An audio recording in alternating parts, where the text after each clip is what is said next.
পুত্র স্বজন, তুমি দিলে কত রতন, ভাই বেরাদর পুত্র স্বজন, ক্ষুধা পেলে অন্ন জুগাও, ক্ষুধা পেলে অন্ন জুগাও, মানি চাই না মানি খোদা, তোমার মেহেরবানি খোদা, তোমার মেহেরবানি। বলে এই সুন্দর ফুল সুন্দর ফল, মিঠা নদীর পানি খোদা, তোমার মেহেরবানি খোদা, তোমার মেহেরবানি। এই ফল ফ্রুট এই দুনিয়ার মধ্যে যাহাই আছে এগুলো সব কার মেহেরবানি? জোরে বলে আল্লাহ। আলহামদুলিল্লাহি রাব্বিল আলামিন। সমস্ত প্রশংসা একজনের, মুসলমান চিল্লা বলেন তিনি কে? আমরা মালিকের ইবাদত, মালিকের প্রশংসা করি। ওই মালিকের প্রশংসা করে আমরা যখন নামাজে দাঁড়া যাই, প্রশংসা করে করে আমরা রুকুতে চলে যাই, রুকুতে গিয়ে আমরা বলি সুবহানা রাব্বিয়াল আযীম, সুবহানা রাব্বিয়াল আযীম, সামিআল্লাহু লিমান হামিদা, রব্বানা লাকাল হামদ, সামিআল্লাহু লিমান হামিদা বলে যখন ইমাম সাহেব দাঁড়ায় আল্লাহ তাআলার শুকরিয়া আদায় করে, আল্লাহ তাআলার প্রশংসা করে, মুসল্লিরা বলে রব্বানা লাকাল হামদ, এ মালিক সত্য কথা। আল্লাহ বলে ও বান্দা বান্দি, যেহেতু আমার প্রশংসা করেছো তোমাদের গুনাহগুলো মাফ। সুবহানা রাব্বিয়াল আযীম, সামিআল্লাহু লিমান হামিদা, রব্বানা লাকাল হামদ করে যখন দাঁড়ায় তখন আবার এই মুসলমানরা আল্লাহু আকবার বলে একজনের সামনে মাথাটা নত করে চিল্লা, এখন তিনি কে? ওই সিজদা গিয়া মুসলমান পড়ে সুবহানা রাব্বিয়াল আযীম, সুবহানা রাব্বিয়াল আযীম। প্রশংসা কার? মুসলমান একজনের সামনেই মাথা নত হয়। পৃথিবীর কোন বিধর্মী, কোন বেঈমান, কোন নাস্তিকের সামনে মুসলমানের মাথা নত হয় না। মুসলমানের মাথা একজনের সামনেই নত হয়। চিল্লা কোন তিনি কে? রাসূল করিম সাল্লাল্লাহু আলাইহি ওয়াসাল্লাম যখন দুনিয়ার মধ্যে ছিলেন, এই নামাজের জন্য রাসূল করিম সাল্লাল্লাহু আলাইহি ওয়াসাল্লাম কি পরিমাণ কষ্ট করেছে। রাসূল করিম সাল্লাল্লাহু আলাইহি ওয়াসাল্লাম মৃত্যুর 5 দিন আগে, কয়দিন আগে? মৃত্যুর 5 দিন আগে পয়গম্বর, আমাদের পয়গম্বর ইন্তেকালের 5 দিন আগে অসুস্থ হয়ে গেলেন।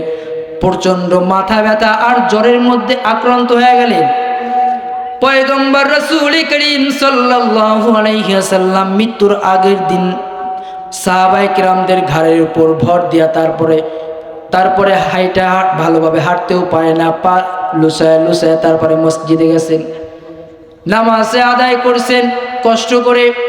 আর খুতবার মধ্যে আমার পয়গম্বর এই সাহাবাইদেরকে ডাক দেয়া বললেন, হে আমার সাহাবীরা, আমার উম্মতরা, এই দুনিয়ার মধ্যে আমার আল্লাহ তাআলার একজন পেয়ারা গোলাম আছে, যেই গোলামকে আমার আল্লাহ তাআলা এই দুনিয়ার সমস্ত ধন সম্পদ দিতে চেয়েছিলেন, কিন্তু আমার আল্লাহ এই ধন সম্পদগুলা দিতে চেয়েছিলেন, কিন্তু ওই বান্দাটা আমার আল্লাহ তাআলাকে বলে দিয়েছেন, আল্লাহ এই ধন সম্পদের চাইতেও আমি আপনার দিদার করাটাকে বেশি পছন্দ করি।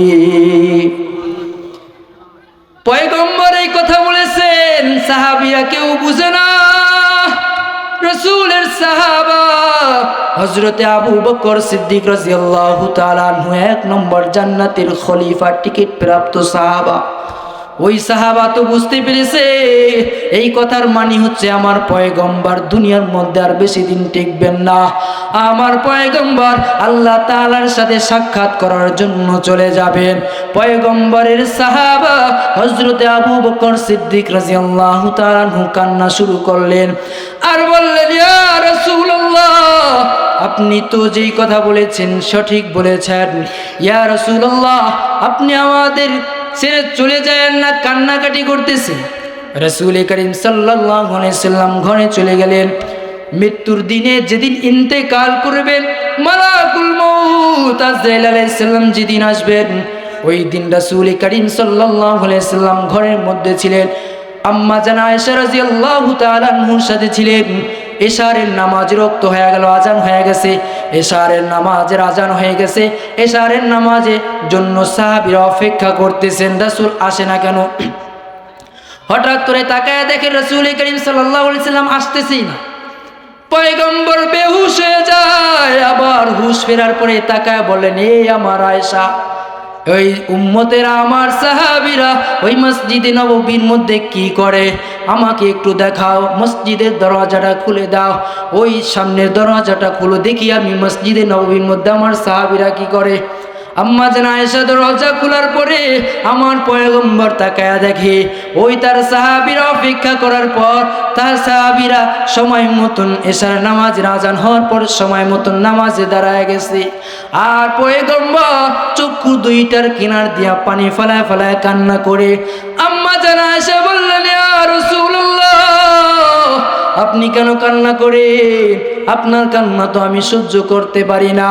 রাসূল আমার ডাক দিয়া বললেন, ও আয়েশা, আমি কেন কান্না করি রে? এ আমার উম্মতের নামাজ আদায় করে তা দেখে আমি খুশি। আমার এই উম্মতের জন্য আমি উহুদের ময়দানে দান দান মোবারক শহীদ করলাম। আমার উম্মতের জন্য এই নামাজের জন্য আমি তায়েফের ময়দানে রক্ত ঝরাইছি। আমার উম্মতেরা নামাজ পড়বে কিনা